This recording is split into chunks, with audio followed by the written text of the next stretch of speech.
Muy buenas tardes. Los invitamos a tomar su lugar y les pedimos que pongan sus celulares en modo de silencio.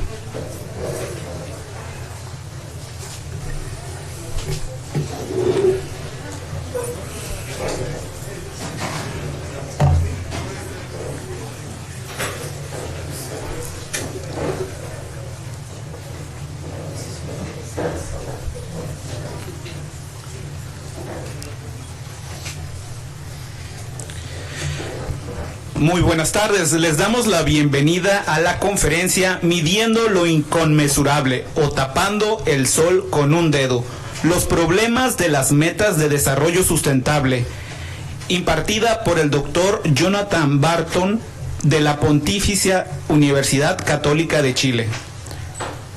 También está esta noche con nosotros como moderadora la doctora Mónica Olmedo, profesora investigadora del Colegio de Sonora, a la que cedemos la palabra. Bueno, buenas tardes. Esta es la última conferencia de las celebraciones del aniversario, del 36 aniversario del Colegio de Sonora, y también es la última conferencia de una serie de ciclos de conferencias sobre desarrollo sustentable y en relación con el Observatorio de Desarrollo Sostenible. Le agradecemos mucho al profesor, al doctor Jonathan Barton, que ha venido desde lejos para darnos esta conferencia, y sobre todo porque su lengua materna es el inglés, entonces ha hecho un esfuerzo por hacer esta presentación en español y hablarnos y impartirla en español. Entonces es un doble agradecimiento. Voy a leerles una semblanza. En realidad ha hecho muchas cosas el profesor, pero es profesor actualmente del Instituto de Estudios Urbanos y Regionales de la Universidad Católica de Chile. También es investigador principal del Centro de Desarrollo Urbano Sostenible, de la cual fue director del 2012 al 2015. Sus áreas de investigación incluyen la política y la planificación de desarrollo sustentable a diferentes escalas, también el rol del sector productivo orientado hacia las exportaciones sobre el desarrollo local, la adaptación urbana al cambio climático, la planificación estratégica de ciudades regionales y su evaluación, y tiene muchas publicaciones, entre ellas algunos libros sobre Santiago 2030, sobre ecología política en Chile, democracia en América Latina, globalización y regulaciones ambientales y geografía política en América Latina. Ha sido consultor varias ocasiones para la CEPAL, para el BID y otras organizaciones internacionales, y participa en los comités editoriales de las revistas Política Ambiental y Gobierno, Revista Latinoamericana de Estudios Urbanos y Regionales y Asia Pacific Viewpoint.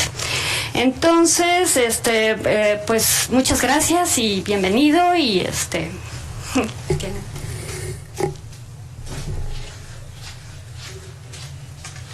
Muy bien, muchas gracias por la Mónica, por la invitación. Gracias al Colegio de Sonora también por la posibilidad de estar acá con ustedes y en un estado que me trae muchos recuerdos del norte de Chile: Antofagasta, Calama, Copiapó, un paisaje hay mucho paralelo, ¿eh? Supongo que tenemos también desafíos equivalentes: agricultura, conflicto con minería, el tema del agua, la planificación local, infraestructura, sumen los mismos problemas en territorios parecidos. Pero hoy día vengo a conversar sobre, algo que están en todas las discusiones nacionales e internacionales sobre las metas de desarrollo sustentable, pero para mí, trabajando en el desarrollo sustentable hace mucho tiempo, incluso en conversaciones con Mónica, cuando los dos trabajamos en Inglaterra hace 15 años, es la necesidad de problematizar el desarrollo sustentable. Y no asumir, cuando hablamos del desarrollo sustentable, que estamos todos pensando en la misma cosa, de la misma forma, y que el mismo concepto de ese tipo de desarrollo no es algo también que requiere crítica, requiere reflexiones más profundas, porque claramente tenemos desafíos grandes hoy día y en adelante. Básicamente voy a argumentar que hay lógicas de desarrollo que están en competencia. No es solamente hablar del desarrollo sustentable, debemos asumir que estamos todos en la misma página, pensando de la misma forma. Muy bien. Y las metas son parte de esa discusión. La Agenda 2030 es parte de esta discusión. Y quiero organizar la presentación en 2 bloques, pero antes un poco de background, cómo vamos y la importancia que hemos avanzado. Yo creo que las metas que tuvimos hasta 2015, las metas del milenio, fueron sumamente importantes. Imagina, hablando de desarrollo desde los años 50 como una categoría, como un campo de trabajo, de investigación, etcétera, sin realmente saber cómo medirlo. Todas las intervenciones son buenas, locales, de ONG, nacionales, con inversión bilateral, apoyo, internacionales desde el Banco Mundial o las grandes ONG como Oxfam. Todo es bueno, porque es desarrollo. Yo creo que nos da la oportunidad de reflexionar más y la posibilidad de medir.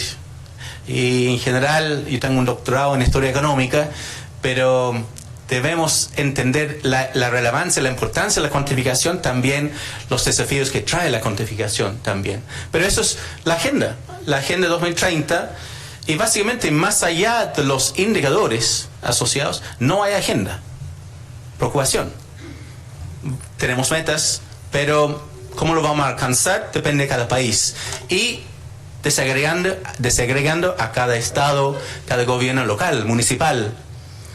También los indicadores no son fáciles. Un indicador no es una variable, no es un tema. Indicadores son complejos, son difíciles de armar, difíciles de seguir midiendo y siempre abierto a una crítica. Nadie acepta un buen dato. Y hablando de Antofagasta, me acuerdo muy bien un colega que tiene un indicador de calidad de vida urbana, que es básicamente una medición a nivel municipal. Y un año ganó Antofagasta. Y yo cuando fui a Antofagasta había tantos reclamos que dicen, aquí no hay calidad de vida urbana. Por eso, ¿por qué somos primeros? Y a la vez, el municipio que era rankeado en la peor posición también reclamaba. Por eso nadie está contento con la cuantificación, la métrica, pero sabemos que lo necesitamos. ¿Para qué? Para abrir una conversación sobre dónde estamos, cómo vamos y cómo avanzamos. Por eso, pensando en un indicador de vivienda. Vivienda no es un indicador, es una variable. Y ahí tenemos que desagregarlo. Bueno, hacinamiento tal vez es un tema, o puede ser calidad material de la vivienda. Y ahí seguimos como relacionar elementos. Personas por habitación. Y después en Chile tenemos la discusión sobre hacinamiento relativa y hacinamiento absoluta. Y necesitamos la posibilidad de hacer monitoreo y seguimiento. Por eso, un indicador no es un datum. Tenemos que tener una meta asociada con ese datum, distancia a la meta. Por eso, ojo, cuando hablamos de indicadores, que no son indicadores, son data. Por eso tenemos que tener también la curiosidad de saber realmente cuáles son los indicadores que nos presentan y cuáles son los indicadores que nosotros presentamos también. Porque sabemos la importancia de la posibilidad de evaluar. Las universidades son expertos en la evaluación, en teoría. Y sabemos que también los gobiernos, pero sabemos también todos los desafíos que hay con ese tipo de evaluación. Las metas, bienvenido. Un gran logro el año 95 en una conferencia de desarrollo social en Copenhagen, diciendo que necesitamos medir cosas. Y no es una sorpresa, porque salió de una conferencia de desarrollo social que muchos de los elementos que medimos fueron elementos más sociales, en particular relacionados con salud, y realmente aplicable no a todos los países del mundo, a los países en desarrollo. Porque el problema del desarrollo es en los países en desarrollo. Es otro problema que tenemos que también tratar de revertir cuando hablamos del desarrollo sustentable. Preocuparnos de plantear distintas lecturas del desarrollo. Y aquí uno puede decir, bueno, la sustentabilidad, el desarrollo está aquí, del medio ambiente. Pero todos estos elementos están asociados con el desarrollo sustentable. Por eso, ojo también, cuando encargamos un Ministerio de Medio Ambiente, encargarse de la agenda de desarrollo sustentable. Mientras que el Ministerio de Hacienda no dice nada sobre la sustentabilidad. Cuando los ministros de Hacienda hablan del desarrollo sustentable, tal vez podemos tener un desarrollo más sustentable. Y si escuchan a un ministro de Economía Hacienda hablando de la salud, por favor, envíame el link porque yo fascinado. No sucede. Y los cargos que ellos tienen y los presupuestos que ellos tienen en estos ministerios definen el modelo y la lógica del desarrollo nacional. Y sabemos que Ministerio de Desarrollo Social, Ministerios de Vivienda, Medio Ambiente, luchan para armar una agenda en contra de otras lógicas de desarrollo que son más dominantes. Bueno, Zapal, uno no se puede leer a esa distancia como haciendo un resumen de América Latina, de los logros, y diciendo, bueno, fantástico, llegaron a la meta principal de la reducción de la pobreza extrema, que es algo fundamental, claramente, y mostrando que en 2030 no va a haber pobreza absoluta en América Latina, que algo increíble, bienvenido. Y no va a haber en 2030 en ninguna parte del mundo la pobreza absoluta, va a ser todo pobreza relativa, y vamos a ir ajustando los valores para poder medir eso. Eso es pobreza medido en $1.25 por día, que ya fue un ajuste porque América Latina no cuadraba con el $1 por día que estaban utilizando en Asia y África. Por eso hay ajustes que uno hace en los indicadores, uno puede decir que está malo, pero hay que fijar un poco los rangos, ¿no? Excelente distribución de ingreso, ha mejorado. Por eso hay varios logros.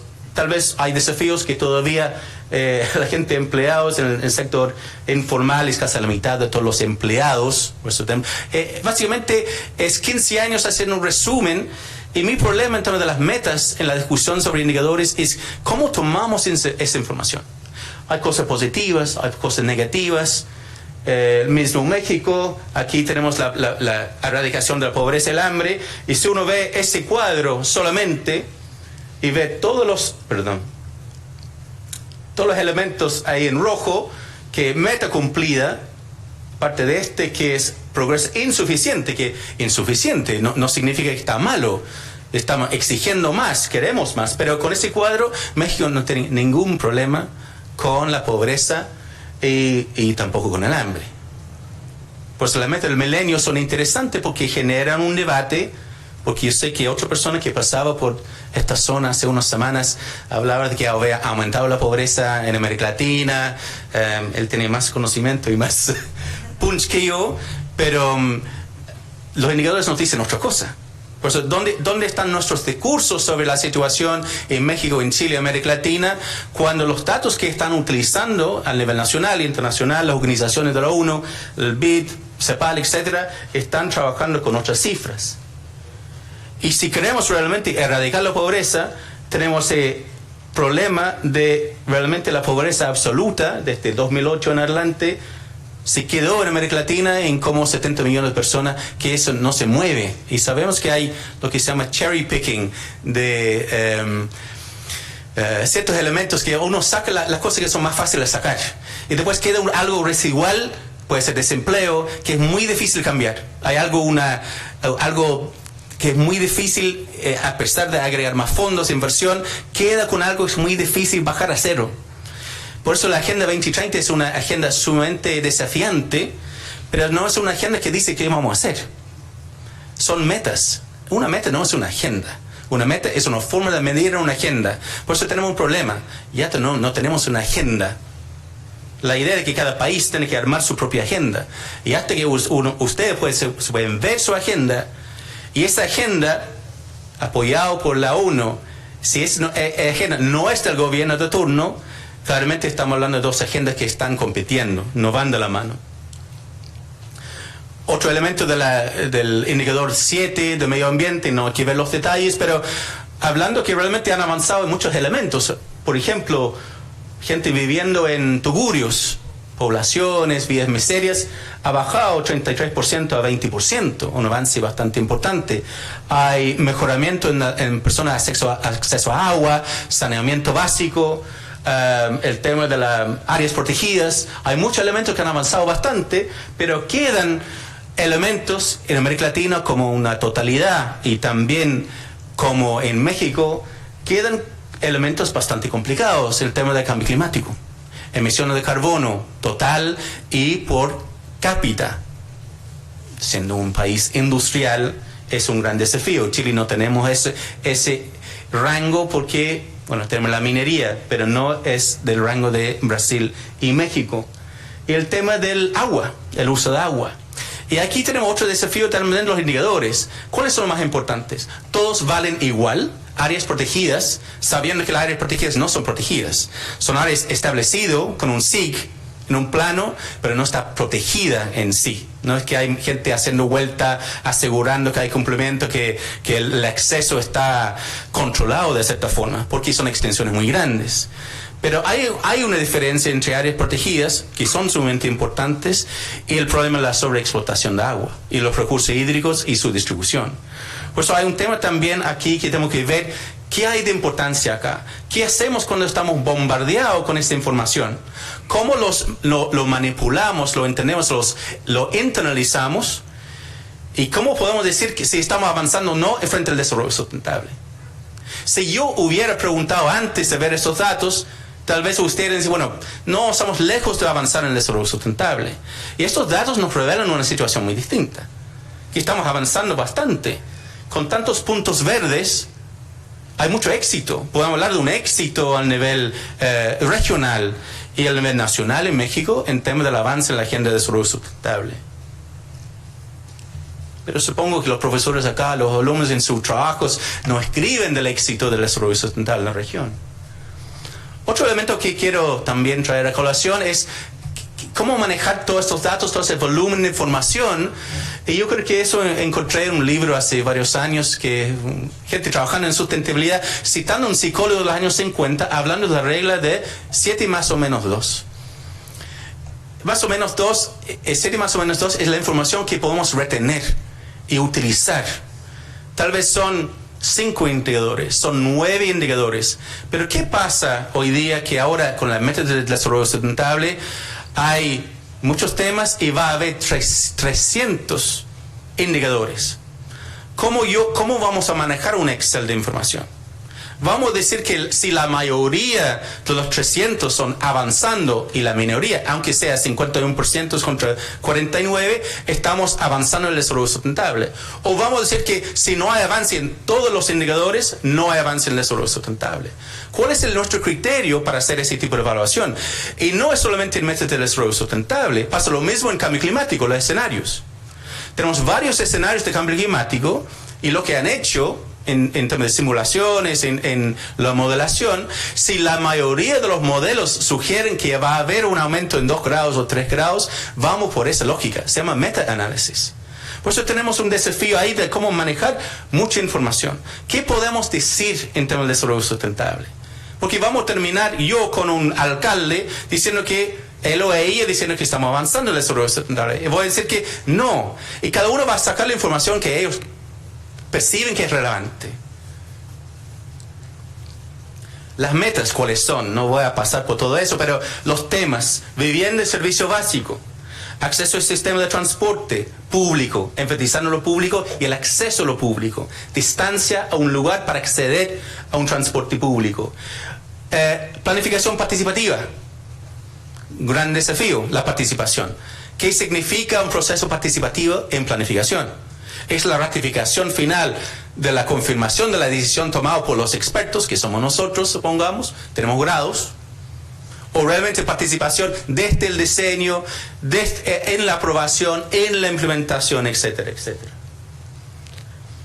Patrimonio cultural y humano, natural, reducción de riesgos asociados con desastres, muertes, morbididad, desechos, calidad del aire, pensando que la calidad del aire es algo que sufrimos no solamente en Santiago y Ciudad de México, pero tal vez aquí también en China es algo realmente impresionante. Y sabemos que todos los países tenemos distintas medidas o métricas para medir concentraciones de 8 horas, 24 horas, para tratar de calcular mejor lo que está pasando. Pero sabemos nosotros como individuos sin mucha capacidad en contaminación atmosférica, no sabemos, asumimos que los rangos ofrecidos por nuestros sistemas locales son suficientes para entender.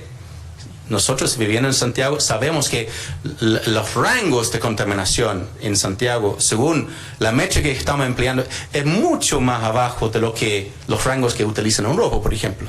Tal vez tenemos pulmones más resilientes en Santiago, no sé. Pero seguro subimos esto y vamos a encontrar que estamos en una situación crítica todos los días en los meses de invierno. Por eso los datos también vuelven a ser relevantes, parte de la discusión, y de una forma ese movimiento desde los expertos hacia un espacio público. Las metas de desarrollo sustentable son ¿para qué? Son para informar, para tomar mejores decisiones, y no solamente para los tomadores de decisión clásicas, para que todos podamos participar y utilizar información, y la información no está solamente en las manos de algunos, que también es un problema de participación y la democracia en la posibilidad de participar en las decisiones. Zonas verdes, lo que sí reclaman las personas siempre, acceso a zonas verdes de calidad. ¿Qué pasa en las zonas verdes en Antofagasta, en Calama y en Hermosillo? ¿Queremos parques como en Alemania? ¿O vamos a tener parques con especies endémicas, bajo uso de agua, con un diseño propio, más vernacular? Y realmente, porque las personas en la calle, en las reuniones, piden el jardín británico, piden el jardín alemán. Por eso tenemos un desafío ahí grande. Vínculos entre los espacios, la geografía entre lo urbano, periurbano, regional, ese gran desafío. Aprobación de planes integrados, definiendo lo que es o no es. ¿Cuánta integración? ¿Es un plan maestro? Yo pensé en la planificación, habíamos desechado el plan maestro en los años 70. ¿Cómo es ese plan maestro integrado que queremos hoy en día? Y finalmente, construcción de edificios sostenibles y resilientes. Son 10, son casi la regla de 7 y más o menos 2. Solamente para el capítulo 11, que es el tema que me interesa a mí, trabajando en temas más de urbanismo. Pero, fantástico, tenemos metas, tenemos algo muy interesante. Yo quiero volver a problematizar esa lista más adelante. Lo urbano, que es mi tema. Un capítulo sobre lo urbano, y obviamente lo urbano no tiene mucho que ver con desigualdades, con pobreza, con hambre, con salud, con agua, con igualdad de género, educación, porque todo esto pasa en otras cajitas acá. Y ya tenemos un problema como un menú, donde vamos a poner salud a la par con ir al cine. Pero ya tenemos una lista, ya excelente que hemos avanzado de las metas del milenio, ahora tenemos algo un poco más sofisticado. Y sabemos que es importante ese capítulo 11 porque la mayoría de las personas están viviendo en ciudades y esa brecha, esa línea en azul está evolucionando en forma muy dramática. Sabemos que también evoluciona de forma muy dramática, que muchos de estos elementos están significando que la vida rural es casi insoportable, hay poco agua, hay poca producción para pequeños productores, por eso no hay alternativa. Es la victoria del urbano, como Lefebvre lo vio hace en los años 70, la revolución urbana que él predecía, que era tan evidente en Europa, está sucediendo en todas partes, y sabemos en el urbanismo la cosa más, o el fenómeno, la tendencia más importante de este siglo, será y es la urbanización en África, que va a redefinir cómo entendemos a África. Sin hablar de lo que está pasando en China, cuántas ciudades de 1 millón que están construyendo todos los años. Pero África es el fenómeno de urbanización más interesante para el siglo que viene. También fue comentado en Hábitat 3 en Quito el año pasado. Y la urbanización, según Lefebvre, no es de ciudades. Porque él dice que hay concentración en ciudades, pero todos los otros territorios terminan siendo parte de las ciudades. Los territorios que yo sobrevolé aquí, de minería, de agricultura, son para alimentar a quién. Que no vi muchos asentamientos ahí. Para alimentar a nosotros aquí en Hermosillo, ADF, para exportación, etc. Por eso el argumento de Lefebvre, que ha retomado Neil Brennan de la Universidad de Harvard, sobre la urbanización planetaria, es esa discusión. ¿Dónde está lo urbano? Lo urbano está en todas partes. Cuando vamos a una plantación forestal, cuando vamos a una minera, realmente estamos hablando de un fenómeno urbano, dice Brennan, y dijo Lefebvre en su momento. Y tenemos que romper esa simplicidad y decir, bueno, lo urbano es más complejo, debemos hablar de flujos, mosaicos, de interacciones entre distintos espacios. A veces no incluimos gente viviendo en la periferia de una ciudad porque están al otro lado el límite urbano, pero toda su vida están en la ciudad. Por eso debemos ir cambiando la lógica de lo que es lo urbano. Es el argumento de Brenner y Lefebvre. Y Brenner plantea, los flujos. Los flujos son ¿a dónde? Son para llegar a ciudades y movimiento entre ciudades. De bienes, de información, servicios, migrantes, por supuesto. Por eso un tejido urbano es el fenómeno planetario. Por eso vuelvo al tema del capítulo 11. ¿Qué estamos midiendo cuando estamos midiendo una ciudad? Una ciudad y comunidades sustentables cuando la ciudad es un tejido urbano planetario, que no es ciudad. Y yo tengo mi reticencia porque tenemos un capítulo 11, pero también hace 5 años estuve en una reunión en Bonn, donde el tema en esa reunión fue asegurar que había un capítulo sobre ciudades en las metas de desarrollo sustentable, porque no había en las metas del milenio. Pero mi problema es que los indicadores que tenemos se aplican a todos los espacios en el tejido urbano. No solamente a las ciudades más grandes, se aplican también a comunidades de 10 casas, caseríos, decidimos en Chile. En todas las escalas. Por eso yo creo que hay un tema ahí de cómo estamos incluyendo ciertos elementos. Pero sabemos que las ciudades son muy importantes, o ese tejido urbano, la urbanización planetaria, porque es parte del antropoceno. Y yo diría más que antropoceno, es un policeno. No solamente los seres humanos y su impacto sobre el medio ambiente, es el fenómeno de seres humanos organizados en polos de asentamientos más grandes, donde tenemos sistemas de consumo compartido, que es una definición de urbano, consumo compartido, consumo colectivo, y ese es el fenómeno que ha dado la posibilidad de tener el cambio climático. Estamos desasociados con dónde vienen los elementos, el agua, la energía, mientras que la forma previa de habitar el mundo fue mucho más vinculado con la proveniencia de estos elementos y los desechos asociados. Por eso yo creo que el policeno es más bien una definición más clara del antropoceno. No solamente los seres humanos, es cómo están organizados los seres humanos en comunidad y esa separación, desconexión con nuestra forma de producción y consumo. Bien, la importancia de los temas. Por eso son 3 secciones. Es una sección y quiero llegar a criticar y ver los problemas, pero realmente también quiero decir cuán importantes son. No podemos tener desarrollo que no podemos medir, por ejemplo. Pues son 4 elementos que quiero tocar acá. Y con estudiantes los últimos 10 años hablamos siempre de el desarrollo sustentable, qué complejo la definición, etc. Y yo insisto, un poco majadero, si no lo podemos medir, no me sirve. Porque yo no puedo ir a un alcalde, ir al ministerio y hablar de algo que no se puede medir, porque la pregunta de ellos es siempre, ¿cuánto cuesta? Y ese cobro monetario es una cuantificación.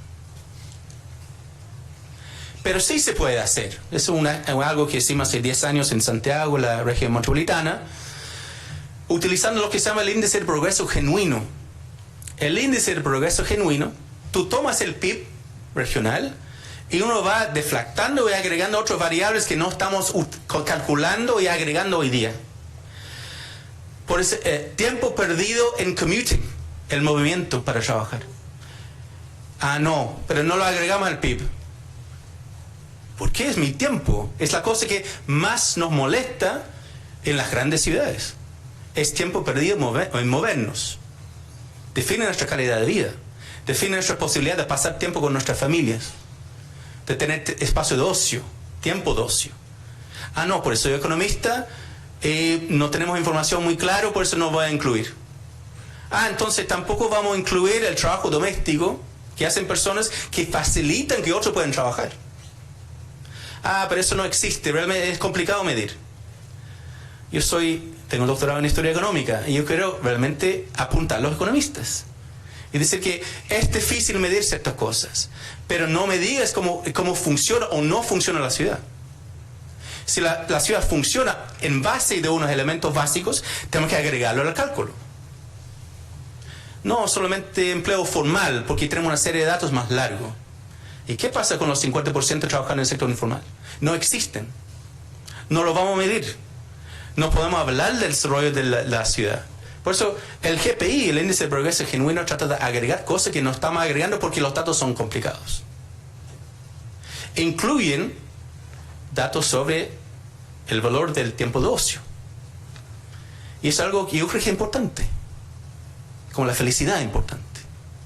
Por eso, y cuando hacemos ese cálculo utilizando un modelo armado por economistas de economía ecológica en Estados Unidos, originalmente, Robert Costanza, Daly, Cobb, generamos otra línea. Y esa línea refleja un poco las percepciones, las sensaciones de las personas viviendo en la ciudad. Porque el aumento del PIB no lo sienten, no lo internalizan en sus vidas diarias. Sienten que hay una cierta... algo que está funcionando pero no mejorando. Mi vida no está mejorando. Y lo que hicimos para Antofagasta, que tiene una economía tal vez más parecida a Hermosillo, donde muestra que el PIB es inmenso, porque toda esa exportación de cobre, que el sueldo de Chile, pero la situación local en la región es otro. Y cuando la gente reclamaba por la información sobre calidad urbana, están reclamando eso en forma indirecta.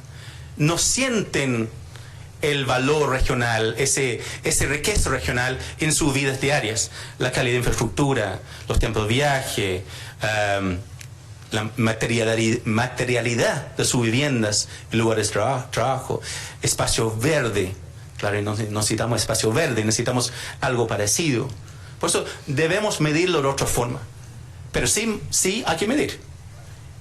No hay que hacer el quite de ese desafío que hay que ir a contraatacar con economistas que utilizan ciertas formas de medir.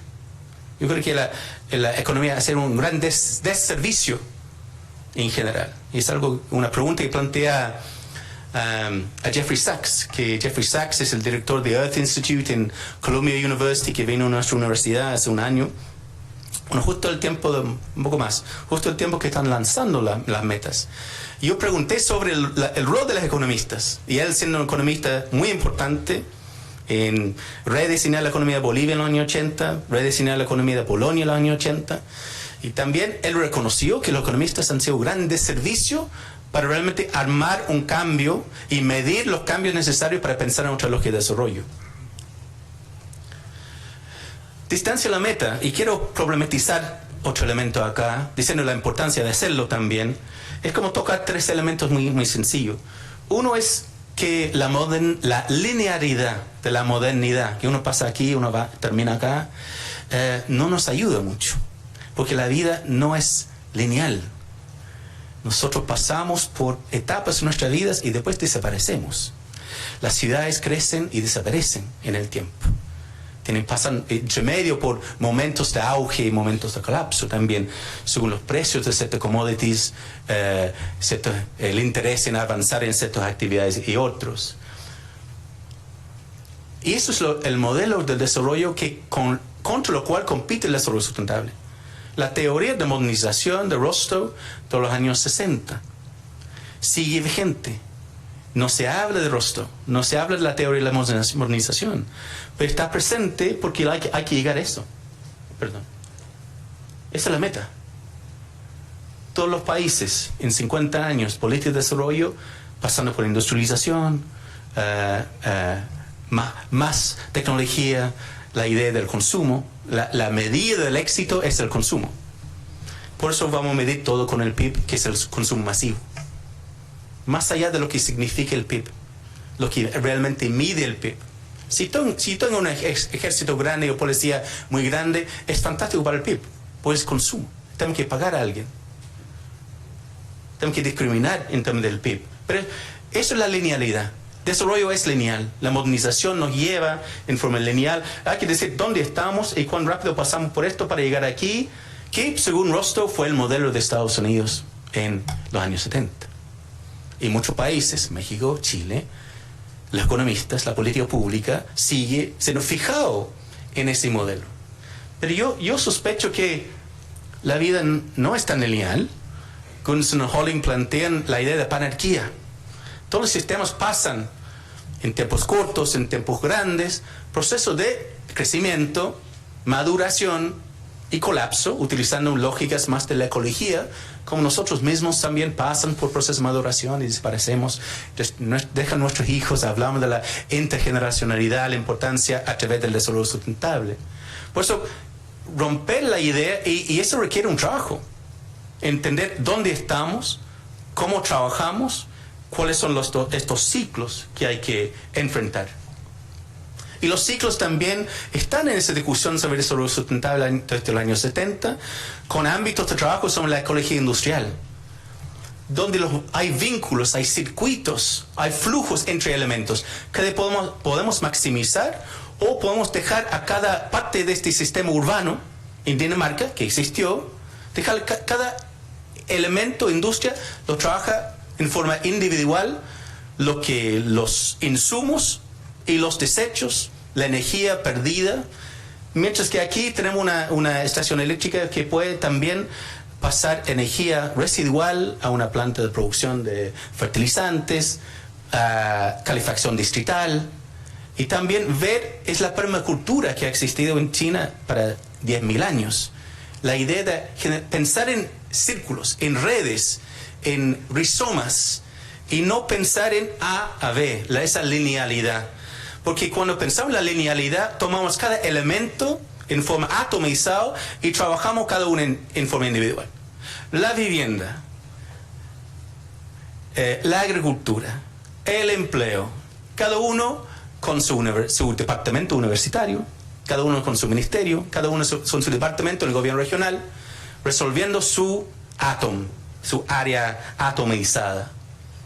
Por eso estamos en un espacio del siglo XXI de postnormal, donde la normalidad de la linealidad, del forecasting, que podemos predecir con mucha exactitud, ya murió. Murió con el IPCC, hablando de cambio climático e incertidumbre, donde el lenguaje del IPCC es muy preciso.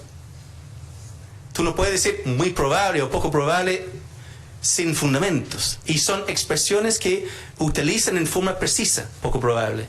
Y no dicen que tenemos 1,02 algo de probabilidad de algo.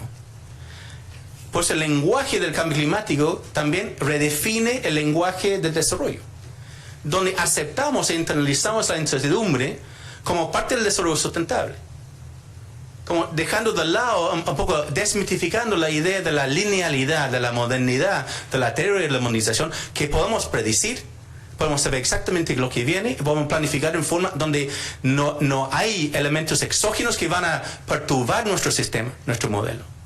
Por eso el lenguaje cambió, hasta en el tema que tal vez es el tema más relevante en términos de política pública internacional. Pues el lenguaje es importante, y cuando hablamos de ese movimiento también de la postnormalidad, entre la participación, donde los expertos no son los únicos dueños de la verdad. Y muchas comunidades están con su propio abogado, sus propios economistas, dando una contranarrativa a lo que pasa en forma local.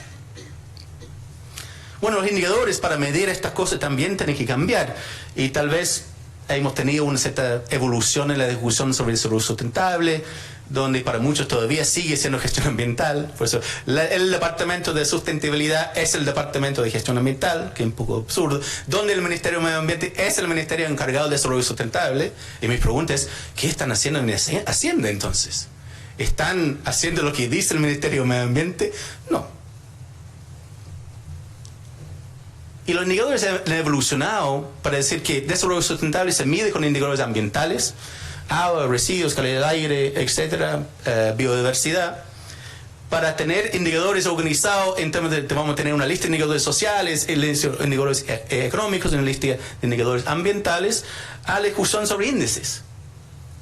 Y sospecho que metas de desarrollo sustentable todavía tienen esa lógica, de estos compartimentos, fragmentos de información. Por eso no podemos hacer una lectura de esa información.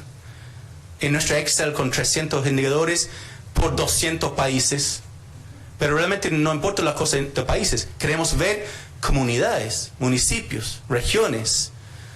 Por eso, ¿cuántos indicadores vamos a tener? Y decir cómo vamos a hablar de cada uno por su propia situación y para poder comparar entre ellos también. Comparación tiene una parte más peligroso, pero también valioso. Podemos aprender de otras experiencias. La huella ecológica nos ofrece una herramienta, metodología, para mí mucho inferior al índice de progreso genuino. La gente que viene a la discusión mañana que vamos a tener con los investigadores del observatorio puede explicar por qué tengo esa opinión. Y hacemos la huella ecológica para la región metropolitana, y tenemos 1.2 hectáreas por persona que requiere. Y aquí en Antofagasta 4,7. Es porque el consumo de materiales, consumo de agua que necesita para generar la huella. Pero la huella nos ofrece algo, un índice.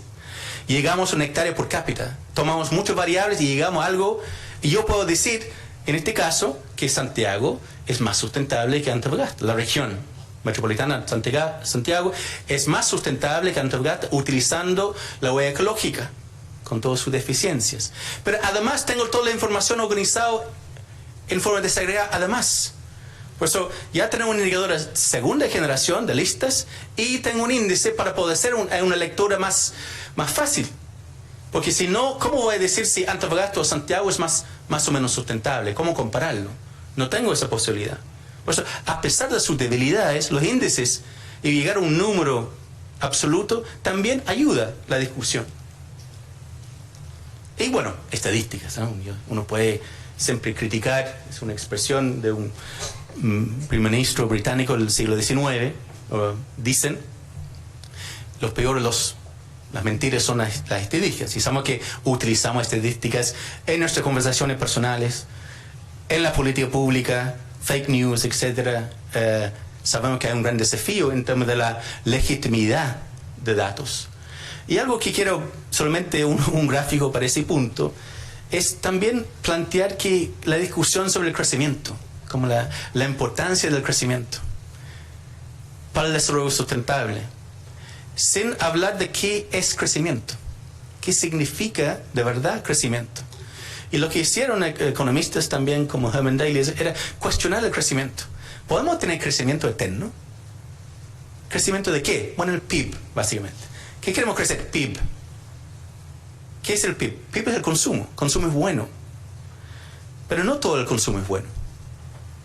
Tenemos que discriminar contra ciertos tipos de consumo. El consumo de energía fósil parece que no es bueno. Por eso no podemos agregarlo al paquete de consumo que estamos midiendo como PIB y decir que eso es positivo. ¿Cuáles son las otras cosas que queremos sacar del PIB? Y decir que estos son elementos que realmente, conociendo ahora cómo funcionan estos productos, estos servicios, estos bienes, debemos ir sacando de ese cálculo. Son nocivos. No ayudan porque tienen impactos que no calculamos. Y el hecho que cambio climático, gran parte de la crítica que tengo para los economistas, es que, bueno, claro que tiene un costo esa emisión de carbono. Pero ustedes no lo incorporaron en sus cálculos. ¿Por qué no? Bueno, no tuvimos buena serie de tiempo. Bueno, hay que hacerlo. Yo creo que la flojera de los economistas, aparte de economistas que ha ido gravitando hacia economía ambiental, economía ecológica, aunque hay peleas entre ellos, es fundamental. No podemos tener economistas reproducidos en nuestras propias universidades que no están dispuestos a calcular cosas que terminan siendo uno de los grandes gastos para la política pública. Sí hay un costo asociado. Por eso Taylor lo plantea así, como diciendo que ¿cuál es el límite acá? Cuando empezamos a tener desutilidad sobre utilidad. Cambio climático es lo más fácil, porque nos dio un ejemplo espectacular para mostrar esa desutilidad. Desutilidad que significa que países van a quedar bajo el agua. La isla Solomon, por ejemplo, Maldivas.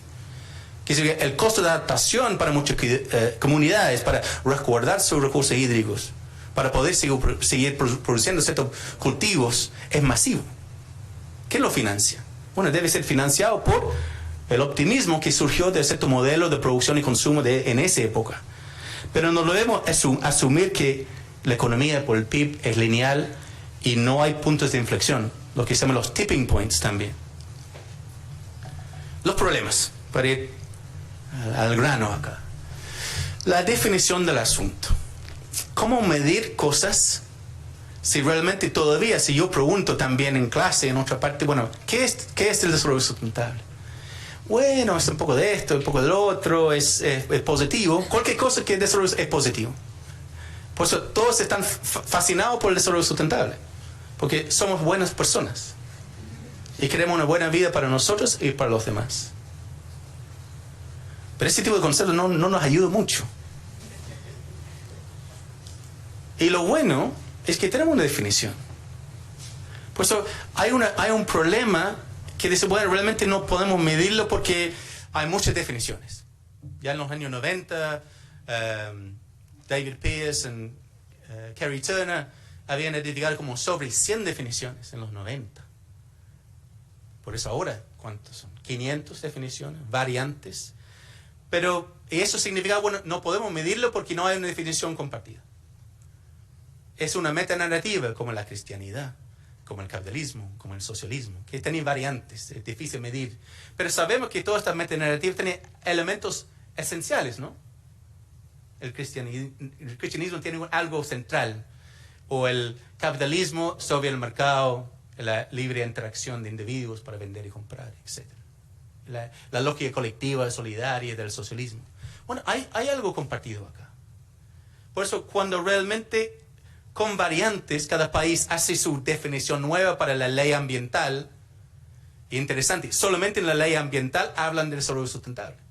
No aparece en otros documentos de la institución pública. No dicen la definición de desarrollo. Uno piensa así, si medio ambiente tiene, todos los ministerios deben tener su definición de lo que es desarrollo. Tal vez Hacienda, Economía, diciendo qué es desarrollo económico. Pero Chile hacen variantes, ajustes, pero están hablando de la misma cosa. México también. Y algo interesante en México, que distinto a Colombia o Argentina, la definición, empiezan con la idea de la medición. Que es muy interesante porque en otros países del mundo no se encuentra esa importancia. Evaluable mediante criterios e indicadores de carácter ambiental, económico y social. Segunda categoría, la idea de la... Ryan Quiroga tiene esa idea de las tres formas de medir ambiental, atomizado después del índice. Pero termina hablando lo mismo. Calidad de vida en relación con el uso de la naturaleza. Por eso está bien el asunto. La definición no es una razón para no medir. No es una razón para no tener desarrollo sustentable comunal, regional y nacional aplicado a las políticas, la carpeta de inversiones del Ministerio de Obras Públicas, de Economía, de Educación, en todos los ámbitos.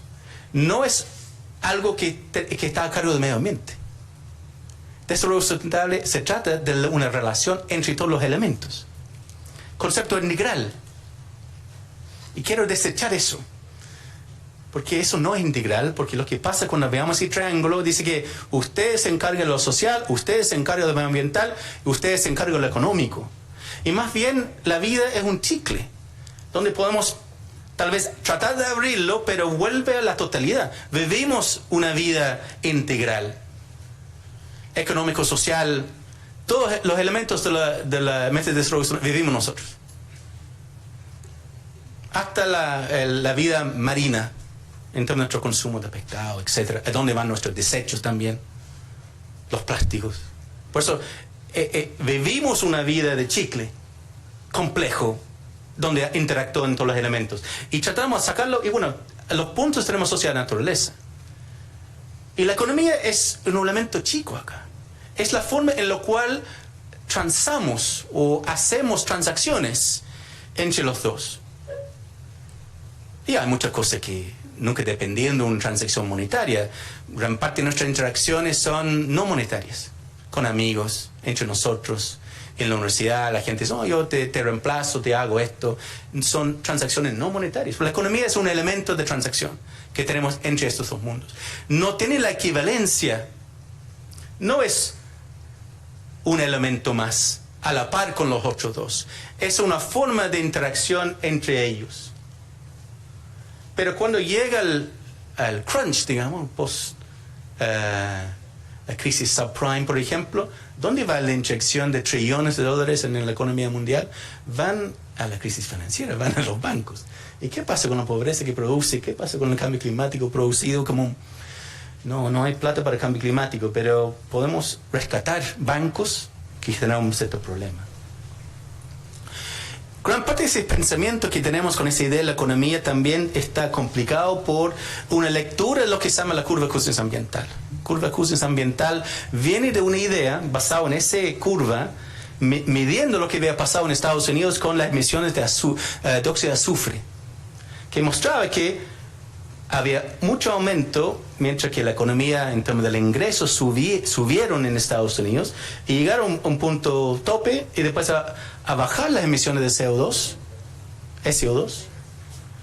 y mientras que aumentaba el ingreso. Fantástico. Y extrapolaron con ese modelo que lo que tienen que hacer los países, la teoría de la modernización, es desarrollarse rápidamente, industrializarse, emitir, contaminar, porque después van a aumentar los ingresos y bajan la contaminación.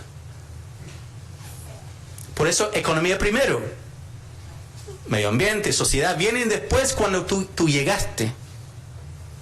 No hay tiempo para pensar en aspectos sociológicos porque hay que crecer, hay que desarrollar la economía. Y no importa qué tipo de economía, porque a lo largo la curva de Cousins ambiental nos dice que se van a hacer. Bueno, ¿por qué? Porque hay tecnología de reemplazo de óxido de azufre. Y no en todos los ámbitos hay reemplazo.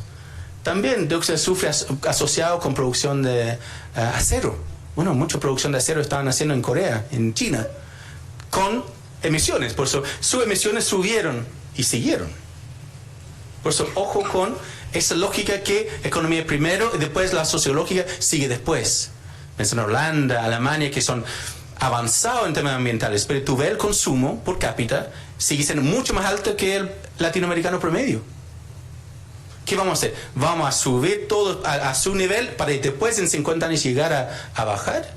¿Cómo será el cambio climático en 50 años, en 100 años más?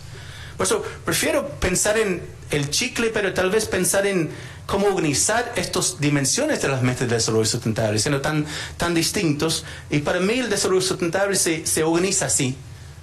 También una adaptación de Herman Daly, de Donella Meadows, diciendo que tenemos la naturaleza, nuestra base, y la idea es definir cuáles son los fines últimos. ¿Para qué existimos? ¿Qué queremos? Y no solamente jugar con estos elementos entre medio. Vamos a construir cosas, vamos a tener una economía efectiva, sin pensar cuál es el fin último de todo esto. Es parte del desarrollo sustentable. Hay una dimensión ética. ¿A dónde vamos? ¿Para qué vamos? Y la uno también no se ve, pero la felicidad puede ser uno de ellos. Puede ser bienestar, well-being, wellness, etcétera, etcétera. O felicidad, medido en la felicidad material para algunos, totalmente religiosa, no material para otros, no importa. Pero vamos a decir que su percepción de su propia felicidad es lo que importa. Y ahí vamos a ver qué relación tiene con el consumo de recursos asociados. Buenas noticias también. México está 24, de ¿cuánto? 190, 95 países. Felicitaciones.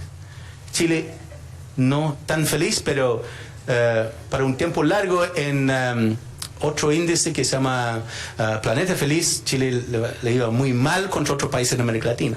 Pero bien, ahí va extrapolando ciertos elementos que son importantes, no solamente el PIB, pero generosidad, expectativa de vida, longevidad y otros elementos que sí forman parte de nuestra felicidad, no solamente el PIB. Yo te voy a mostrar un país con un PIB altísimo, pero no debe extrapolar que la felicidad aumente con el PIB. Estados Unidos has been flatlining desde el año 50 en felicidad y el PIB sigue aumentando. Vuelve a los objetivos. Por eso tenemos que un poco también problematizar lo que es sustentabilidad relativa y sustentabilidad absoluta. Yo diría, si tenemos un planeta con ciertos límites que podemos modificar con tecnologías, pero Maldivas va a estar en 50 años bajo el mar, por ejemplo, debemos entender que hay ciertos elementos más absolutos. No todo es relativo, a pesar de la posmodernidad que nos cuenta. Y también me gusta estos elementos. Pero hay elementos de la naturaleza que claramente hay límites, hay tipping points, hay pesquerías que desaparecen, sobre pesca, etc. Por eso hay que tener mucho cuidado, porque tampoco sabemos muy bien dónde están los límites. Qué grado de resiliencia tienen estos ecosistemas frente a las presiones que ejercido sobre ellos. Pero es una relación entre algo más absoluto, diciendo que estos elementos están en equilibrio. No podemos maximizar el bienestar, la felicidad, explotando todo para maximizar eso. Es como la idea del triángulo y vamos comiendo la base y no hay triángulo. Por eso no hay base para sustentar ese ética, ese deseo del objetivo principal.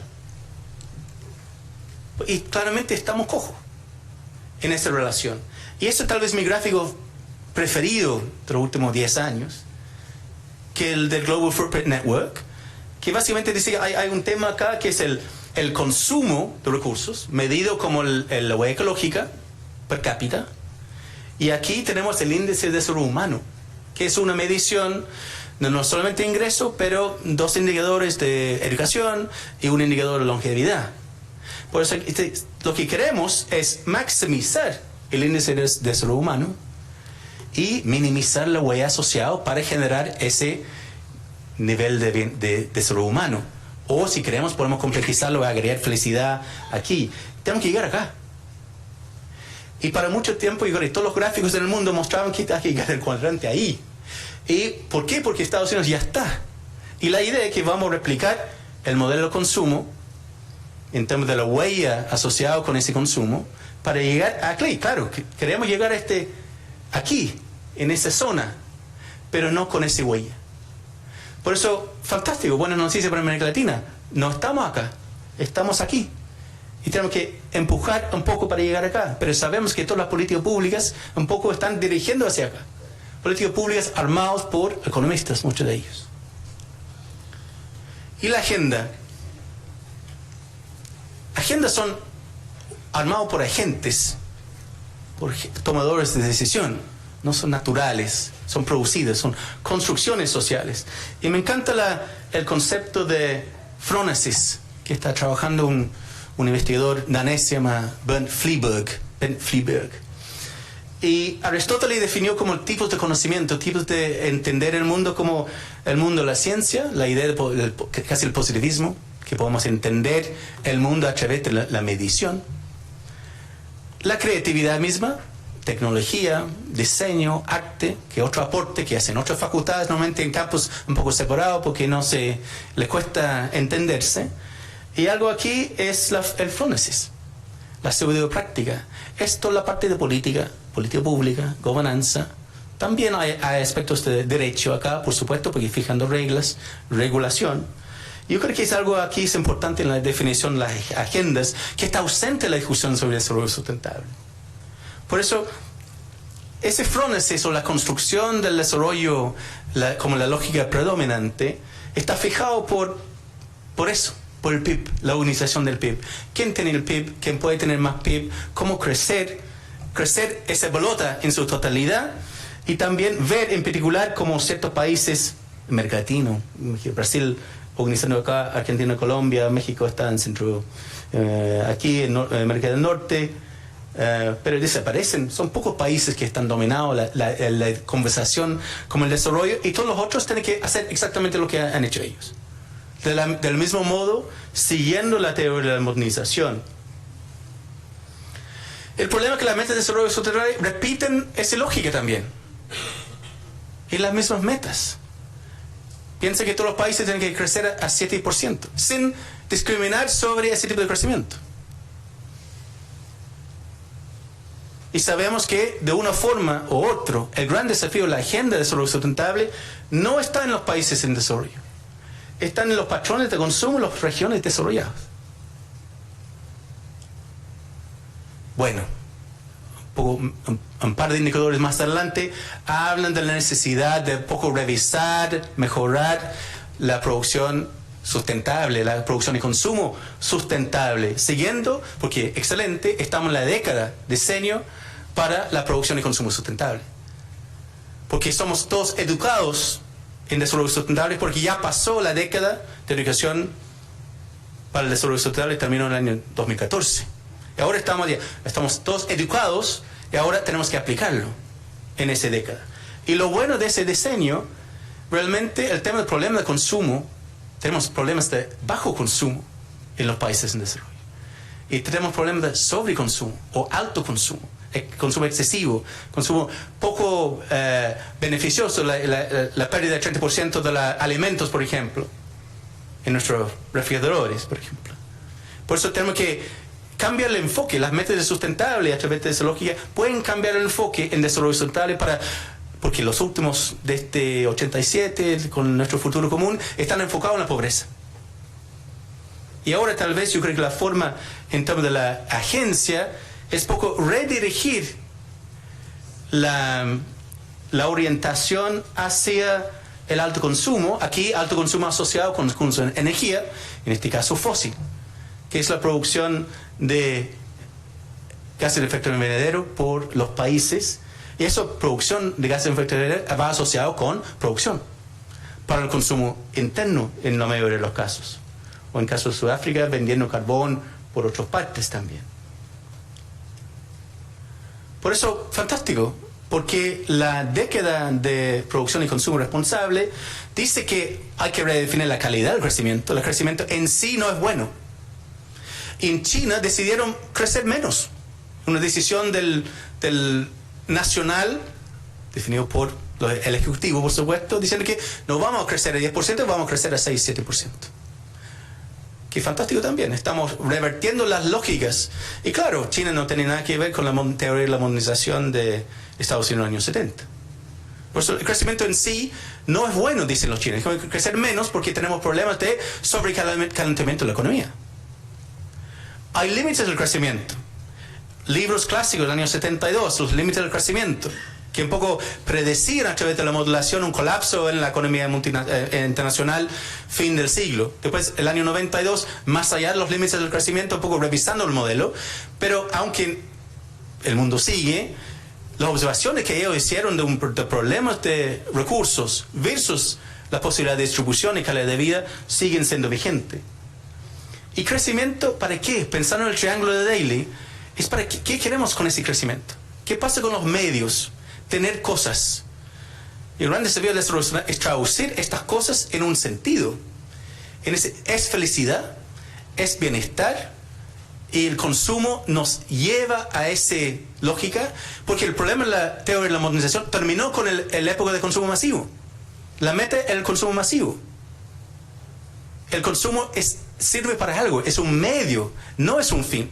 Y el desarrollo sustentable tiene que ir más allá y plantear cuál es ese fin. Y la economía circular, ojalá que va a ir cambiando esa lógica, descarbonizando las economías, desmaterializando las economías. La economía verde, que fue el documento de la ONU en Río +20 en 2012, no me gusta para nada, es una recocinada de lo que todos supimos en la gestión ambiental de los años 90. Pues la economía ambiental o economía verde, ¿por qué no hablar de desarrollo sustentable?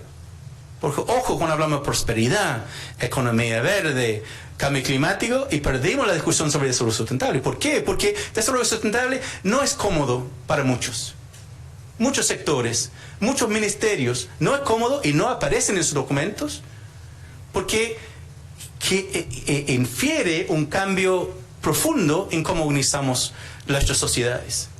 Por eso, la otra agenda, en la cual estamos hablando sobre la Agenda 2030, ojalá tiene una larga trayectoria desde Estocolmo en 72, sobre elementos, ahí tienen los principios, los elementos básicos del desarrollo sustentable, ya conocidos, ya que era necesario, ya la ONU tomando conciencia de esa necesidad. La vida digna se produce a través de la preocupación con la calidad ambiental también, y la planificación asociada.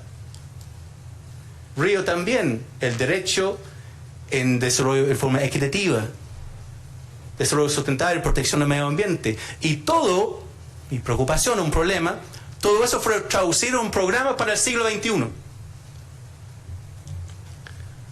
Pensar en las metas, capítulo 11 de desarrollo sustentable. ¿Había vivienda? Sí había vivienda. Gestión, sí había planificación y gestión. Suelos, uso de suelo. Sí, porque hablan de planificación urbana, periurbana. Check. Infraestructura. Sí, hablan de infraestructura. Transporte, sí. Vulnerabilidad, sí. Construcción, sí. Gestión y planificación. 92. Capítulo 11 es una recocinada. Y la pregunta, ¿qué pasó con la Agenda 22? Y eso es algo personal. Llegando a Chile en 2004, vi, para bajar información, para discutirlo con los estudiantes, vi capítulo 7. Fomento y desarrollo sostenible de los recursos humanos. Pero yo estoy buscando ciudades, asentamientos humanos. ¿Qué capítulo de asentamientos humanos? Es el capítulo 7. Un documento tan importante para la Carta de Navegación para el siglo XX del desarrollo.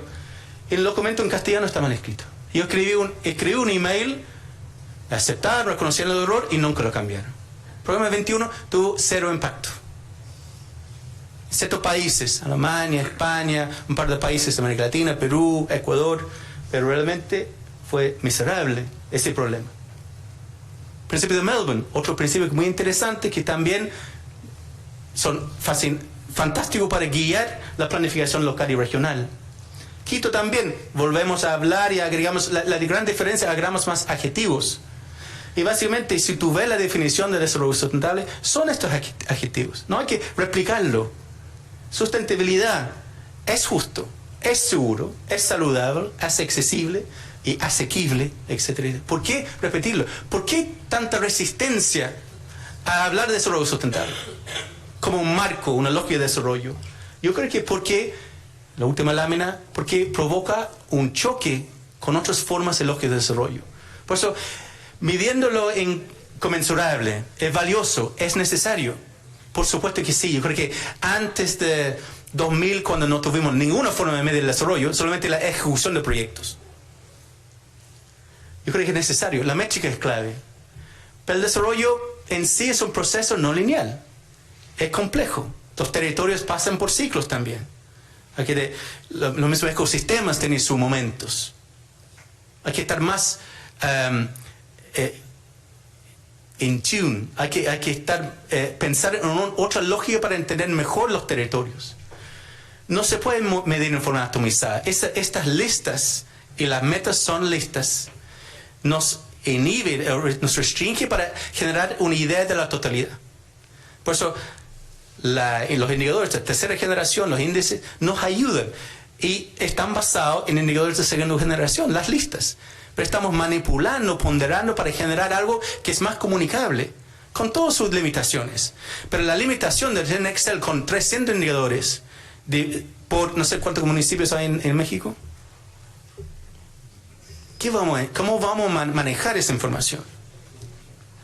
Y la ciencia postnormal, siglo XXI, si los científicos del IPCC trabajan con un lenguaje que hace 10 años o 20 años, eso no es científico, estamos bien. Estamos diciendo que la ciencia no es cierta.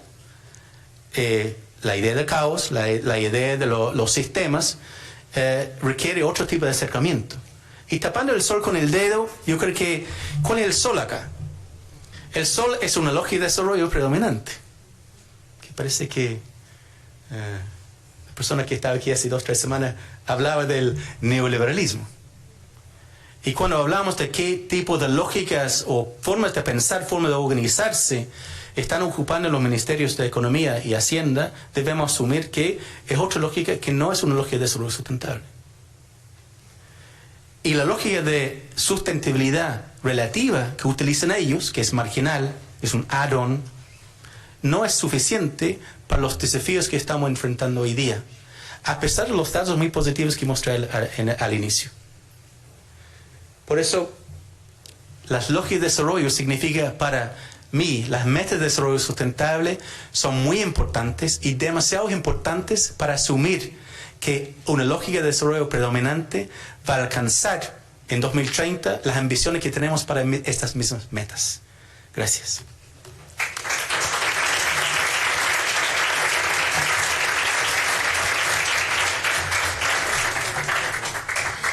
Bueno, pues muchísimas gracias por esta presentación. Creo que nos presenta una serie de preguntas y algunas bastante complicadas, como cómo redefinir el desarrollo o cómo pensar la sustentabilidad o el desarrollo de otra manera.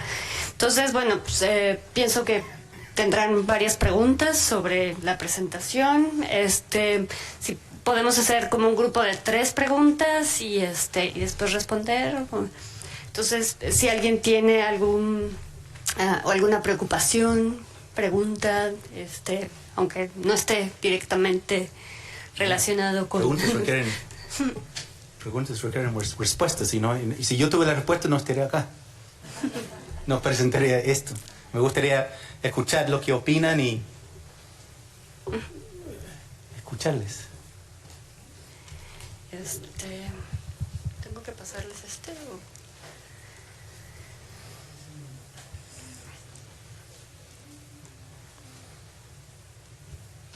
¿Y?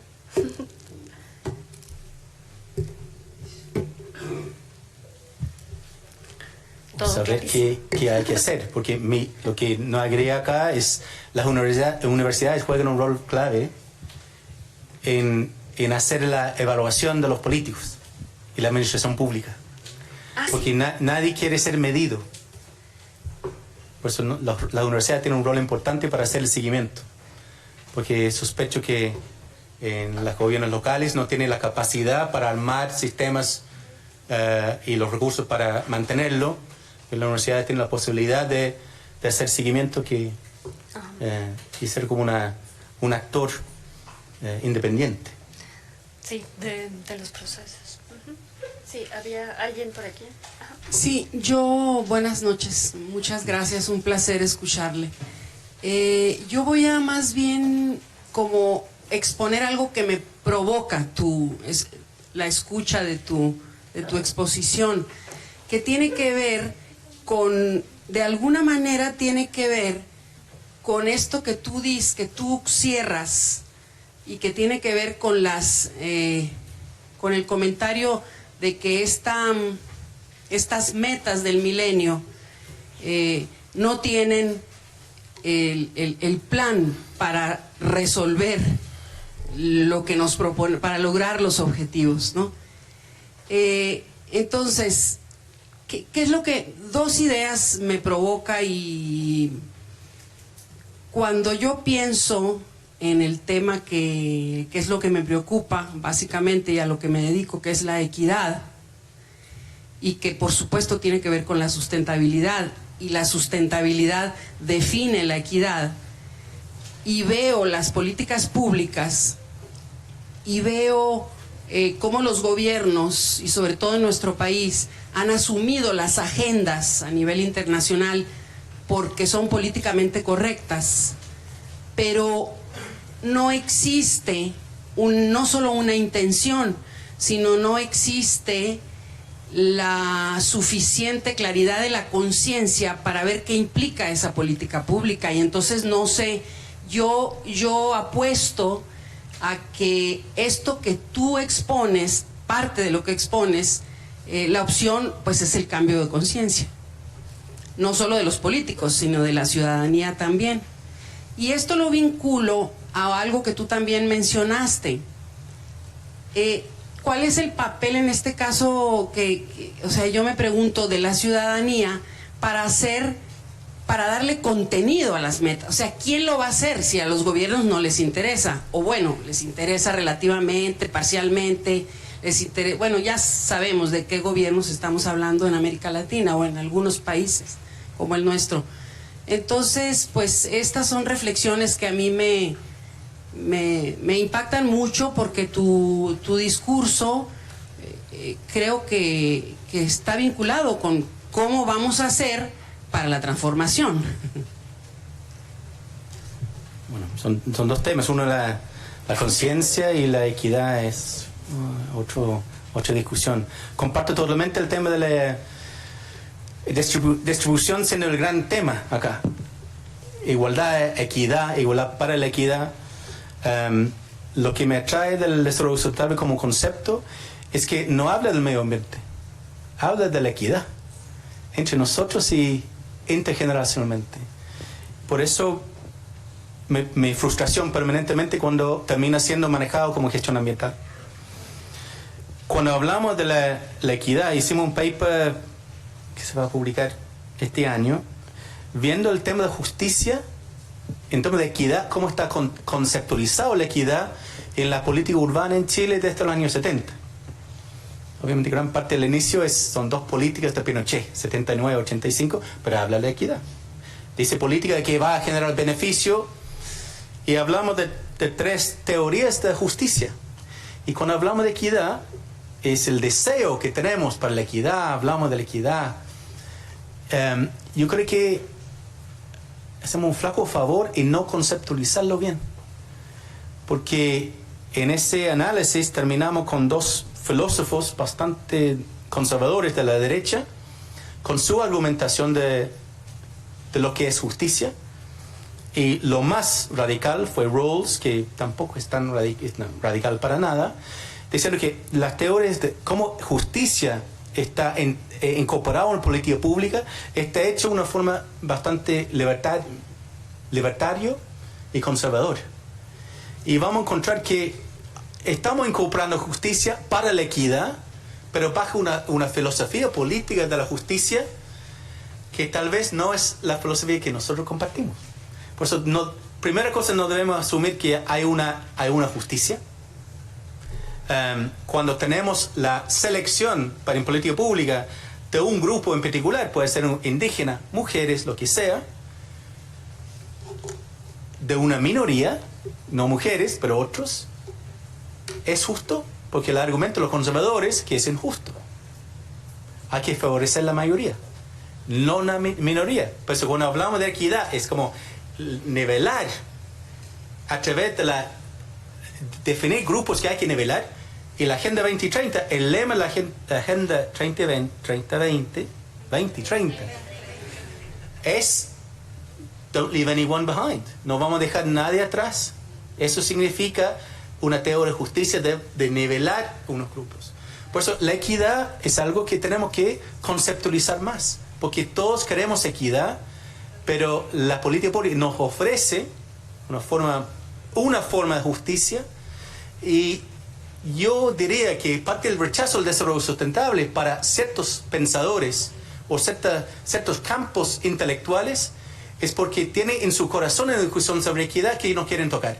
Porque la equidad que surge del desarrollo sustentable no es una equidad que se maneja fácilmente con estas ideas de Dworkin, por ejemplo, uno de estos filósofos más de la derecha.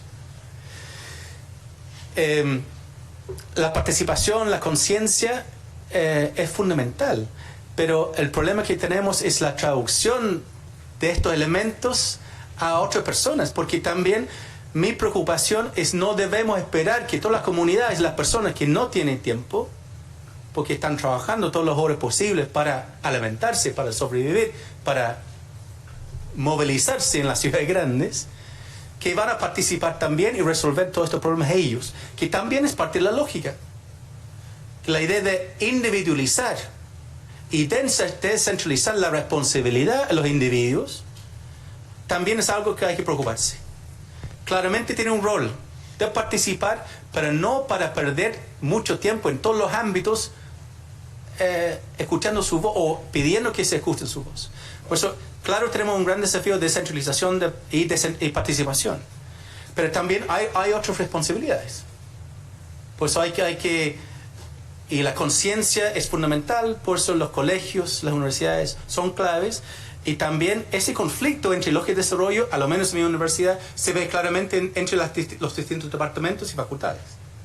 Como estuve diciendo a Mónica, que los Chicago Boys siguen siendo Chicago Boys en la Facultad de Economía y Administración de mi universidad.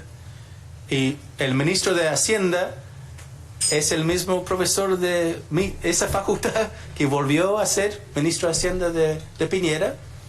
Y yo creo que su concepto de desarrollo, y yo lo puedo calcular porque nunca habla de desarrollo sustentable, es otro. Pero la conciencia es fundamental y educación es fundamental. Por eso, control sobre el currículum en el colegio es también fundamental. cómo enseñan justicia, cómo enseñan desarrollo sustentable, 8 lógicas de desarrollo, participación y derechos.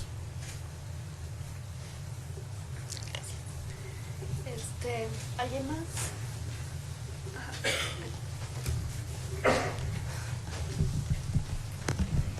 Sí, buenas noches. Mi nombre es Eduardo Vargas.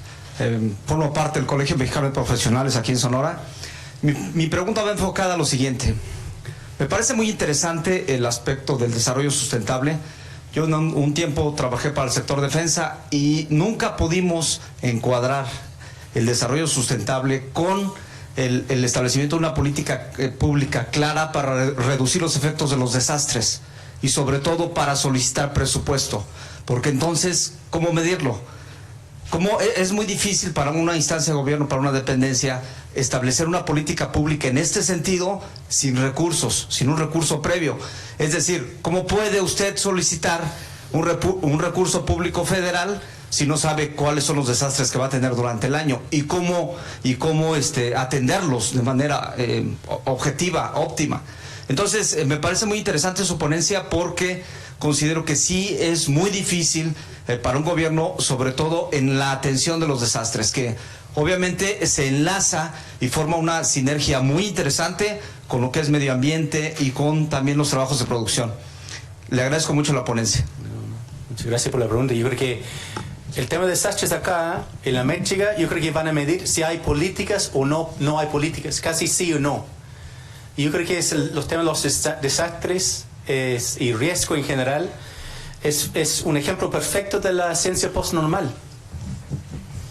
Como en Chile calculamos para un terremoto de 8 grados, de 5,5, y donde no hay ciencia que nos da esa precisión.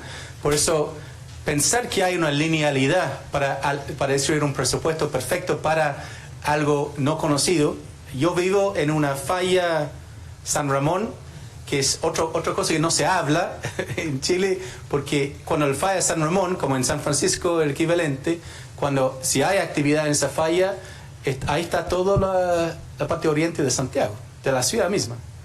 Por eso no podemos calcular, pero podemos hablar de riesgo, y hablar de preparación, y hablar de creación de resiliencia, y capacidades. Y parte de esa capacidad es la flexibilidad. Por eso hay muchos elementos de acá, es la flexibilidad. Y la linealidad en general construye situaciones de mucha robustez, pero poco flexible. Son demasiado rígidos. Y el caso por ejemplo, de los desastres, pensando en el desastre en Chile en 2010, por ejemplo, es la pregunta: ¿por qué demora 6 meses, 9 meses para aprobar un presupuesto para el desastre, para reconstrucción? Nueva Zelanda tienen un fondo y toda la gente, y saben porque salen sus declaraciones de impuestos, pagan un porcentaje todos los meses a un fondo de desastres. Y eso fue previo a lo que pasó en Christchurch, también en la misma época.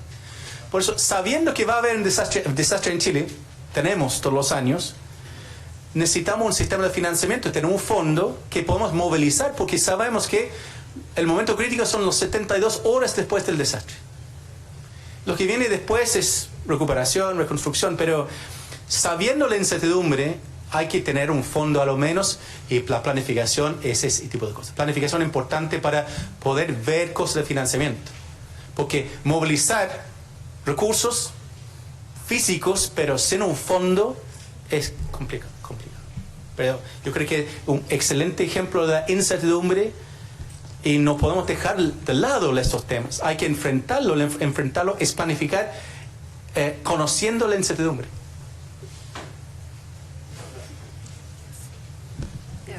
¿Alguien más? Sí, aquí. Sí. Muy buenas noches, muchas gracias por la ponencia. Me interesa mucho el tema que usted manejó sobre la linealidad, el hecho de concebir una política pública con sustentabilidad, con todos estos conceptos que usted maneja, de que partimos de A y queremos llegar a B, ¿no? y ese concepto del tiempo, de que vamos sobre una carretera recta y no hay ni curvas, ni altas, ni bajas, ¿no? ¿Cómo se tiene que trabajar con los ministerios, con los ayuntamientos, con las alcaldías, para que entiendan que los procesos que para nuestro país son 3 años de gobierno, 3 años prácticamente no sirven de nada para corregir, ¿no? Esa es una, por la línea del tiempo, es muy corta. Y también que entiendan que aún en esa línea del tiempo pueden pasar muchas cosas. En el caso, por ejemplo, de México, desde los años finales de los 90 hasta este año, el incremento de la muerte de jóvenes por violencia es mucha, por ejemplo. Y yo no sé, de pronto, para la sustentabilidad, ¿qué pasa con esos, por ejemplo, 30,000 muertes de jóvenes del año pasado, que fueron los que murieron en nuestro país por la violencia? O sea, es así como que si eso también tendríamos que preverlo. Gracias. Hay un dicho que veo en un libro de planificación diciendo que lo mejor no es planificar, porque si no planificas no tienes toda la ansiedad de tratar de prever lo que viene.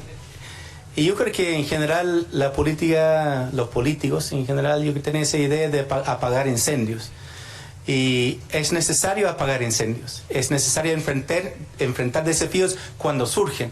Pensando cuando toda la planificación del gobierno de Piñera, su primer gobierno, llega justo una semana después del terremoto. Gran parte de su administración fue la reconstrucción y sacando los mineros también. Imprevisto de la mina, los 33. Por eso surgen cosas imprevistos. Y eso lo sabemos. Pero eso no significa que no podamos planificar. Y la planificación no es para fijar esa línea recta. Es para entender que tenemos un montón de opciones, pero hay una orientación.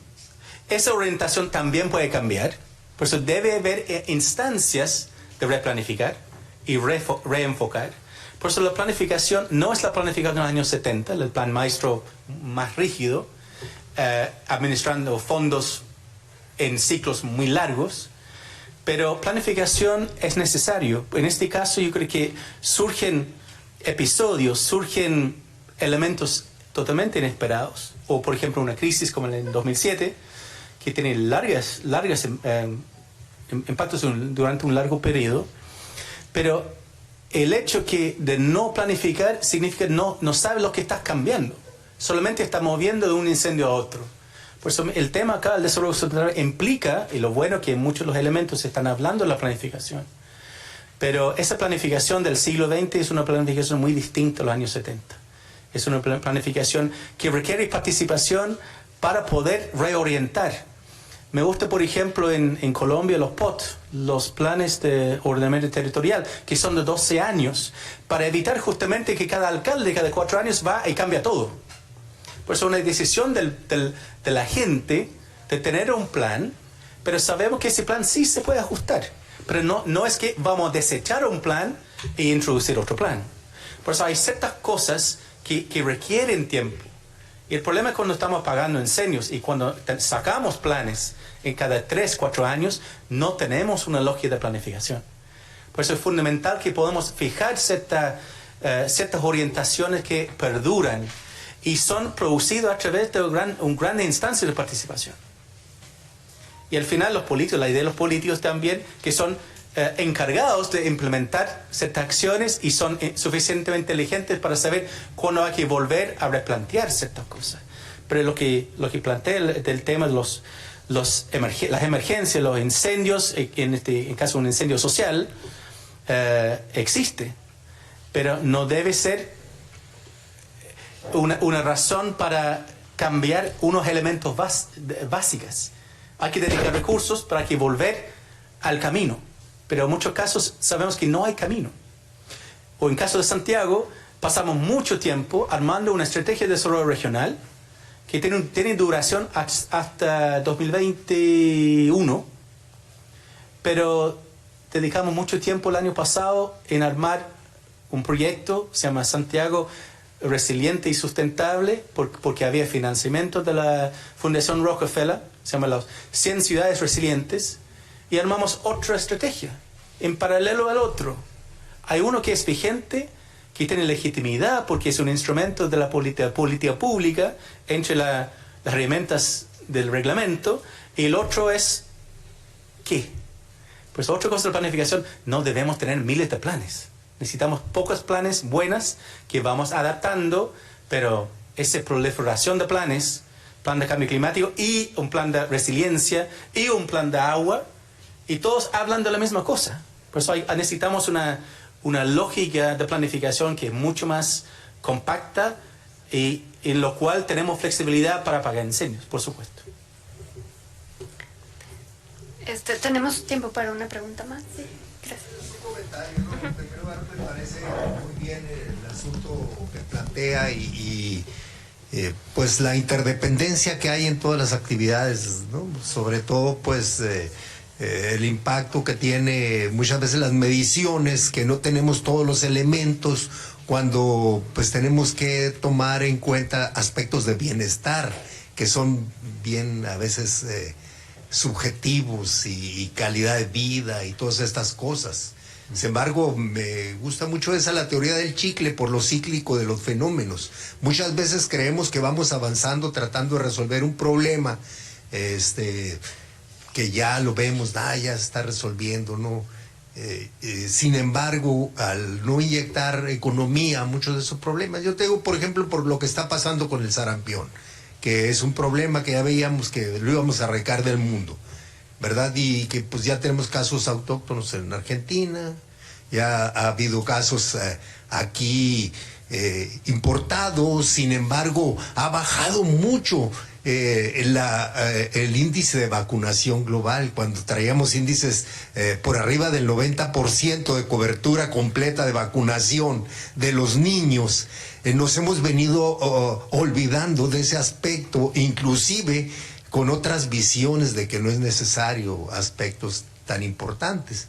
Y lo vemos en fenómenos que son bien evaluables, de que cobertura y vacunación es un impacto positivo. Sin embargo, empiezas a castigar en los recursos a salud, o te empiezas a tener interés nada más en curar, y nunca vas a poder curar a los enfermos, porque también es cíclico. Tenemos una limitante de vida, una vida sana, una vida, si descarriamos nuestra manera de ser y no cuidamos el ambiente, no cuidamos nuestra salud, no cuidamos el sustento de lo que nos va a dar alimento y todas esas cosas, entonces, y no cuidamos los residuos, pues vamos a ir cada vez más catastróficamente la época productiva de las personas, reduciéndola. Y ya tenemos pues el ejemplo de México, que no ha avanzado en esperanza de vida, cuando los países en el término del OCDE, los que están en el OCDE,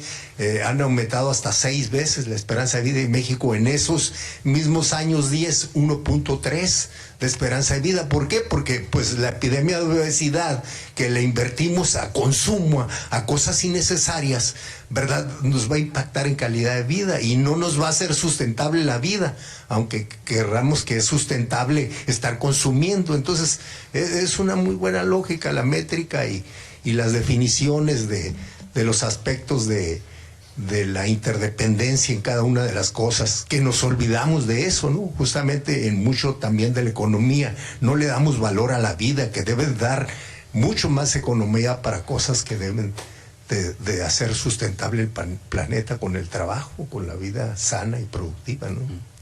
Muy bien. Y el tema de la obesidad es el tema del sobreconsumo, claramente.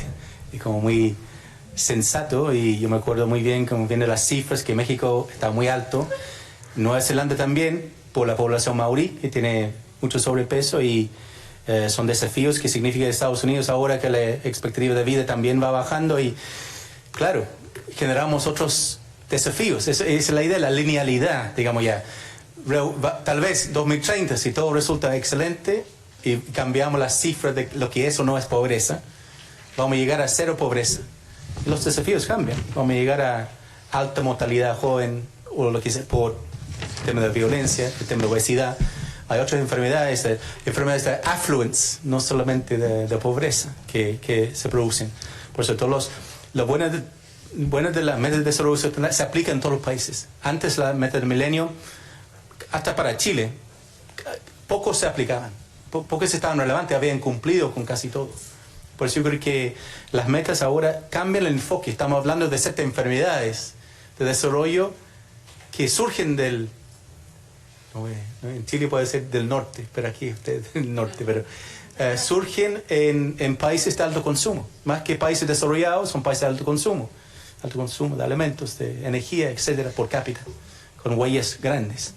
Por eso yo creo que y el tema del sarampión y la vacunación y campañas públicas universales y el individuo optando para informarse de forma distinta es algo interesante la participación hoy día. Hablando de participación, que cada individuo sabe y conoce y toma la decisión, es complejo, es parte de la participación. Y Gran Bretaña también, tenemos grandes desafíos en cómo asegurar que la gente vacune, porque el Internet está lleno de temores. Bueno, pues muchas gracias. ¿Quieres responder una más? Okay. Hablando de la parte del concepto que usted mencionaba en cuanto al tejido mundial, que todos comprendemos un todo, vino a mí la duda de si cada país realmente aceptaba con corresponsabilidad cuáles eran sus necesidades y realmente no se fijara en el todo como de todos los objetivos, sino que dijera, a México le falta poner atención en cuanto a corrupción, que no aparece en los objetivos, ¿no? Que ir más a la parte en la que lo que a cada país le corresponde hacer, desde asumir sus fortalezas y sus debilidades, dentro de ese todo en donde Estados Unidos podría realmente aportar más en la cuestión de la contaminación, ¿no? Entonces, la parte esta de los migrantes, ¿no? Creo yo que cada país tendría que ver con determinada congruencia y ver de qué manera va a bajar la información o va realmente a proporcionar la información a los ciudadanos, que serían los indicadores en los que se encuentra el país actualmente y a los que realmente desea llegar de manera realista. Y viene a mí la pregunta, ¿de qué sirve entonces la medición? Realmente la ONU va a poner atención en México, bajaste estos niveles, pero ¿qué evidencias tienes? Y realmente lo va a hacer específico a México, lo va a hacer específico a cada país, y qué retribuciones va a tener si realmente cumplió con esas metas o no. El primer punto es el principio de responsabilidad diferenciada, que fue uno de los principios de Río en 92. El contamina paga, principio de precaución. Otro principio muy interesante, uno es responsabilidad diferenciada. Y esa responsabilidad diferenciada fue aplicada en términos del cambio climático, protocolo de Kioto. Hay responsabilidad para ciertos países para sí bajar sus emisiones y otros no, era voluntario. Por eso yo creo que en este caso no se aplica la responsabilidad, pero es evidente que debemos, como comenta, debemos hacer seguimiento de ciertos países por su sobreconsumo, porque las metas del milenio no fueron relevantes para estos países. El desafío de desarrollo social está en estos países. Por eso debemos mostrar un espejo y nosotros mismos en el sur mirar y criticar y decir, el problema de desarrollo social no es la pobreza ahora, es cómo se produce la pobreza. Y se produce a través de ciertas prácticas y la vulnerabilidad de adaptación al cambio climático producida por ciertas formas de consumo. Lo interesante y complejo de la Agenda 2030 es que tenemos indicadores que van a comparar entre países, que es un grupo técnico creando esto. Había un acuerdo en Addis Ababa, en Etiopía, pero además cada país tiene que armar indicadores que son relevantes para ellos. Al menos en Chile sé que el Ministerio de Desarrollo Social y el Ministerio de Medio Ambiente están trabajando y hay grupos de trabajo trabajando en cada uno de estos indicadores para generar indicadores relevantes a nivel nacional, para monitorear a nivel nacional. Y eso significa la posibilidad de agregar otros elementos o dar otro enfoque, mientras que sí va a haber un grupo de 300 que se puede medir y comparar. Yo creo que indicadores en general tenemos ese desafío. ¿Son para comparar o son para influir en la gestión y planificación local? Yo creo que deben cumplir las dos. Y el tema es que necesitamos indicadores para uno y otro indicador para otro. Pero si solamente para comparar, no nos sirven tanto. Debemos tener indicadores que nos sirven a nosotros, cambiar cosas desde adentro. Por eso es bueno que va a haber indicadores nacionales mirando hacia adentro. Yo fui a participar en un evento muy grande, pero en contexto chileno, donde nos organizamos y conversamos todo el día sobre qué pueden ser estos indicadores. Ahora los grupos de trabajo están en eso. Pero lo más importante es cuando tenemos fijados los indicadores, ¿quién va a fiscalizar? ¿Quién va a apretar los ministerios? ¿Quién va a decir, mira, avanza poco en eso? Eso está como flatlining, no pasa nada. Y realmente yo creo que las universidades tienen una gran oportunidad de tener un rol en fiscalización, y no para fiscalizar, es para realmente cobrar y decir que claramente ese indicador no cambia y la meta es eso. Estamos aquí, hay un problema con la inversión, la política pública, hay problemas que hay que tratar de entender. Indicadores sirven para algo, sirven para cambiar sistemas de planificación y gestión. No existen en sí para sí, existen para cambiar cosas, para identificar prioridades. Por eso yo creo que es bueno que han gravitado hacia un doble sistema, pero al nivel nacional tenemos que tener estar muy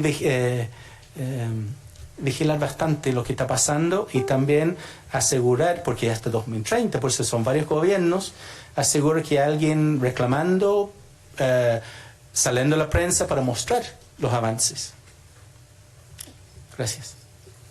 Bueno, pues le agradecemos mucho al doctor que haya venido y le damos una constancia.